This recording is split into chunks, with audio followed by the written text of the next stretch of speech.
Chapter 2: The Dragon's Threat. The prince set off on his journey, excited to finally see the world beyond the castle walls. He rode through the lush green forests and over rolling hills, marveling at the beauty of the kingdom. But as he ventured deeper into his journey, his curiosity turned into concern when he heard stories of dragons living in the great mountain at the edge. These stories were about dragons being cruel, ruthless, and power-hungry, terrorizing the villagers and demanding tribute. The prince knew that he had to investigate these stories, and so he made his way to the mountain, determined to uncover the truth about the dragons. What he found there was shocking: the dragons were indeed terrorizing the villagers, and they had been doing so for a long time. They had grown powerful and arrogant, and they saw themselves as the rightful rulers of the kingdom. The prince knew that he had to put a stop to this. He couldn't let this continue.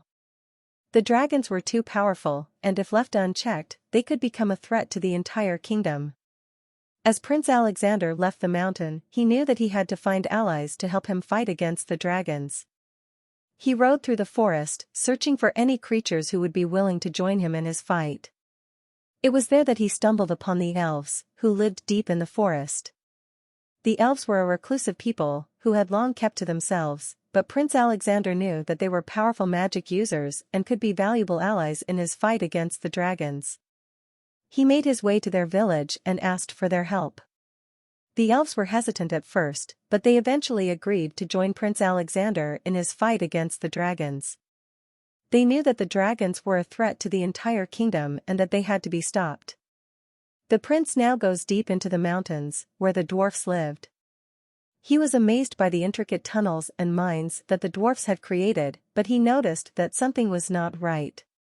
The dwarfs were delving deeper into the earth than they ever had before, and they were not sharing their findings with the other races in the kingdom.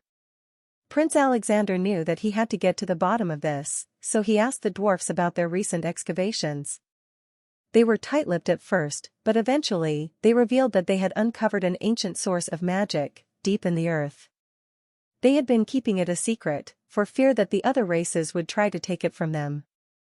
He urged the dwarfs to share their findings with the other races to ensure that the magic was used for the good of all. The dwarfs were hesitant at first, but they eventually agreed. Prince Alexander now had to return to the castle to tell everyone what he had discovered.